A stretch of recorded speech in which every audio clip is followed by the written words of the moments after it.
बिहार नाम तो सुने ही होंगे, जो कभी देश का गौरव था बिहार। यहाँ बुद्ध का ज्ञान था, नालंदा की शिक्षा थी और चाणक्य की नीति थी। लेकिन आज ये राज्य देश का सबसे ज्यादा बेरोजगारी, पलायन और बदहाली का चेहरा बन गया है। बिहार जो एक समय भारत का सबसे बड़ा और समृद्ध सभ्यता की धुरी थी, लेकिन आज नीति आयोग के आंकड़ों के मुताबिक देश का लोवेस्ट लिटरेसी और हाईएस्ट पॉवर्टी रेट वाला राज्य बन गया है। बिहार के गलियों में आजकल कुछ कॉमन है। हर नुक्कड़ पर पान की दुकान, हर जेब में गुटखा के पुड़ियाँ और हर जुबान पर गाली और भद्दे अश्लील भोजपुरी गाने।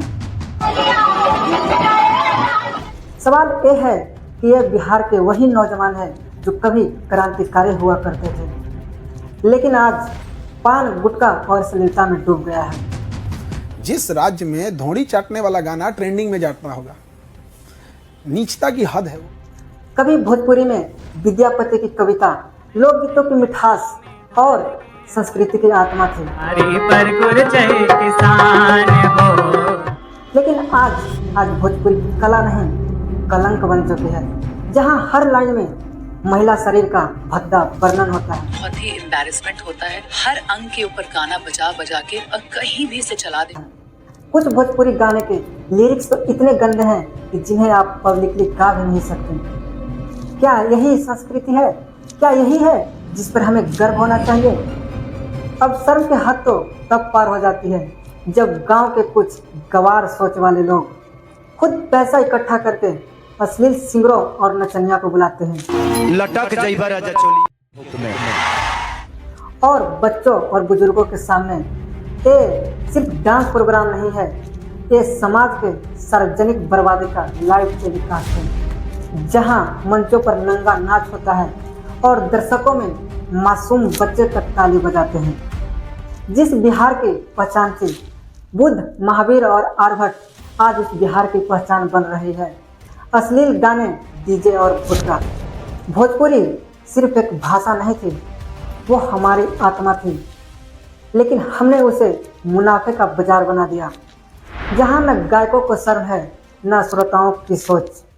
जिस गांव में कभी ढोल मादर की थाप पर लोकगीत गूंजते थे, आज वहां रात भर डीजे पर मकैया में राजा जी गूंज रहा है और छोटे छोटे बच्चे अश्लील गानों पर थिरक रहे हैं। ये सिर्फ संगीत का पतन नहीं है, ये एक पीढ़ी का पतन है। शर्म तो तब आती है कि जब बिहार के भ्रष्ट नेता सिस्टम में होते हुए भी ये सब देखते हुए बिहार को बर्बाद होता छोड़ दिया। तो आइए हम वापस अपने टॉपिक पे चलते हैं। तो सवाल ये है कि बिहार को इस हालत तक किसने पहुंचाया? बिहार के बर्बादी का शुरुआत आज़ादी के बाद नहीं, अंग्रेजों के ज़माने से शुरू हो चुकी थी। ब्रिटिश काल में बिहार बंगाल प्रेसिडेंसी का हिस्सा थी और वहाँ परमानेंट सेटलमेंट लागू किया गया, यानी कि जमींदारों को फिक्स रेवेन्यू सेट कर दिया गया और किसानों की कमर टूट गई। कोई मोटिवेशन नहीं था खेती सुधारने का, न कोई नई टेक्नोलॉजी आई। वहीं तुलना करें मद्रास और बम्बई प्रेसिडेंसी, जहाँ रैयतवाड़ी सिस्टम थी, वहाँ इनोवेशन हुआ और खेती बढ़ी। और फिर आज़ादी के बाद आए बिहार के पहले मुख्यमंत्री श्री बाबू यानी श्री कृष्ण सिंह। इन्होंने बिहार को इंडस्ट्रियल पावर हाउस बनाने की कोशिश की। Barauni refinery, Sindri fertiliser factory, करधा रेलवे यार्ड, और फिर एक नई पॉलिसी आई जिसने बिहार की कमर को ही तोड़ दिया। 1952 में केंद्र सरकार ने प्राइस इक्वलाइजेशन पॉलिसी लागू किया।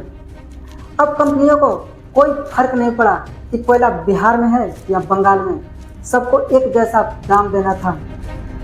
इंडस्ट्री भाग गई समुद्र किनारे शहरों में, बिहार रह गया खाली हाथ। लेकिन सिर्फ इंडस्ट्री नहीं, राजनीति ने भी बिहार को पीछे ढकेला। पंजाब में जहां 70 सालों में 14 मुख्यमंत्री बदले, तो वहीं बिहार में 23 मुख्यमंत्री, यानी हर 3 साल में एक नया राज्य, नई प्राथमिकता और नया जुमला। 1974 में स्टूडेंट आंदोलन हुआ।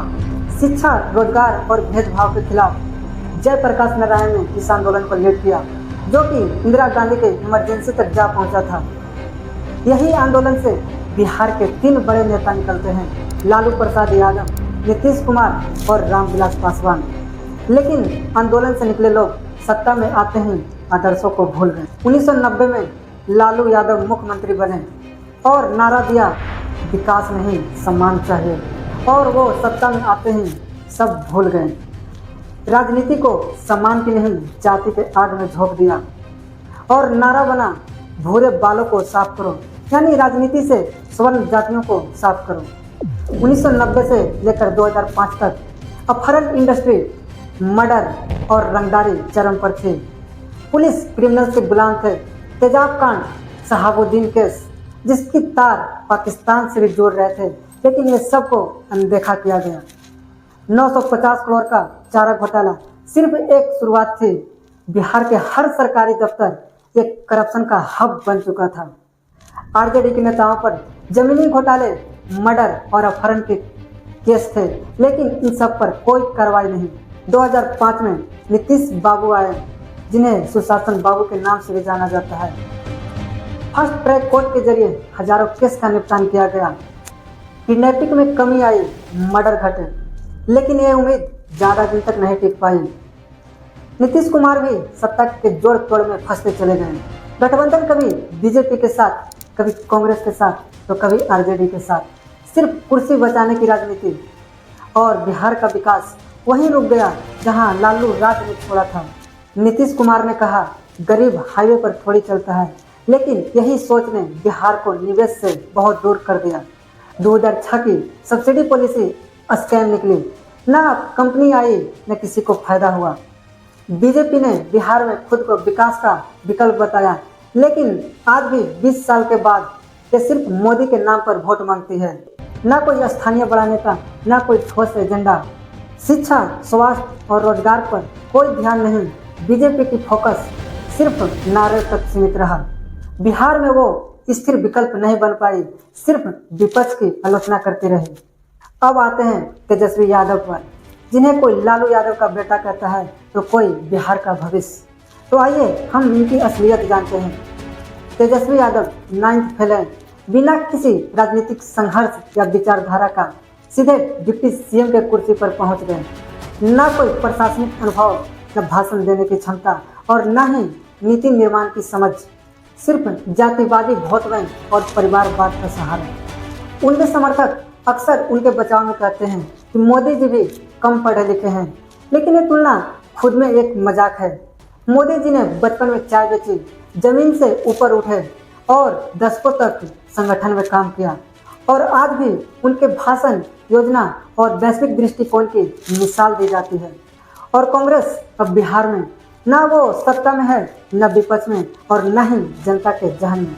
कभी बिहार की धूरी रही कांग्रेस आज गठबंधन की बैसाखी पर चलती है। न कोई स्थानीय चेहरा, न कोई संगठन, न कोई नीति। किसान आंदोलन हो या शिक्षा पर सवाल, कांग्रेस सिर्फ ट्वीट करती है। बिहार के युवाओं को उसमें नेतृत्व नहीं, सिर्फ यादें मिलती हैं। लेकिन अब एक नाम है जो चर्चा में है, प्रशांत किशोर। कोई उन्हें रणनीतिकार कहता है, कोई भविष्य का नेता। प्रशांत किशोर ने जन स्वराज की यात्रा में हजारों किलोमीटर पैदल चलकर गांव-गांव संवाद किया और जाति नहीं नीति की बात की। स्वास्थ्य, रोजगार और प्रशासन के बदहाली पर बात की। वोट बिहार के तो फैक्ट्री कहाँ लागे के चाहिए, बिहार में कि गुजरात में? उनकी सबसे बड़ी ताकत न कोई जाति समर्थन, न कोई वंश परंपरा, सिर्फ सिस्टम सुधारने की सोच। 2025 का चुनाव आ रहा है और फिर वही पुराना गठजोड़ सामने है, आरजेडी, कांग्रेस और वामदल। इनकी राजनीति सिर्फ एक लाइन पर टिक गई है, बीजेपी हटाओ। लेकिन विकल्प क्या है, इसका कोई बात नहीं करता। तेजस्वी फिर 10 लाख नौकरी का वादा करेंगे, लेकिन पूछिए किस फैक्ट्री में? कांग्रेस फिर बोलेगी संविधान खतरे में है, और बीजेपी डबल इंजन बोलते आ रही है, लेकिन पटना से बाहर कोई इंजन दिखाई नहीं देता। वामदल अपने आंदोलनों का हवाला देगी, लेकिन नीति, शिक्षा, रोजगार पर कोई स्पष्ट एजेंडा नहीं। बिहार पिछड़ा नहीं, उसे पिछड़ा बनाया गया है, और जिसने बनाया है वो कहता है हमें मौका दो। सवाल ये नहीं कि अगली सरकार किसकी होगी, सवाल ये है कि क्या वो सरकार बिहार को काम देगी या सिर्फ वादा। अगर हम हर बार जात देकर वोट देंगे तो हर बार नेता हमें बेरोजगारी, पलायन और ठेकेदारी थमा देगी, क्योंकि उन्हें पता है कि इन्हें काम नहीं, इन्हें सिर्फ जात दिखानी है। अब वक्त आ गया है, न यादव, न कुशवाहा, न ब्राह्मण, न मुसलमान, सिर्फ वो नेता जो काम करे, फैक्ट्री खोले, रोजगार दे। नेता की जात नहीं, उसकी नीयत देखिए और वोट दीजिए उस भविष्य को जिसमें आपका बच्चा बिहार में रहकर भी सपना देख सके। बिहार के लोगों ने बहुत कुछ सहा है, लालू का जंगल राज, नीतीश का गठबंधनबाजी, तेजस्वी का वंशवाद और कांग्रेस की चुप्पी और बीजेपी का नाम भर की मौजूदगी। अब सवाल सिर्फ ये नहीं कि किसे हराना है, सवाल ये है कि किसे चुनना है और किस सोच को लाना है। ये वीडियो किसी पार्टी के समर्थन या विरोध में नहीं है, ये उस सोच के खिलाफ है जो बिहार को बर्बादी की ओर ढकेला। अगर आपको लगता है ये सवाल उठाना जरूरी है तो शेयर कीजिए इस वीडियो को और सबसे पूछिए आज बिहार को क्या चाहिए। जय हिंद।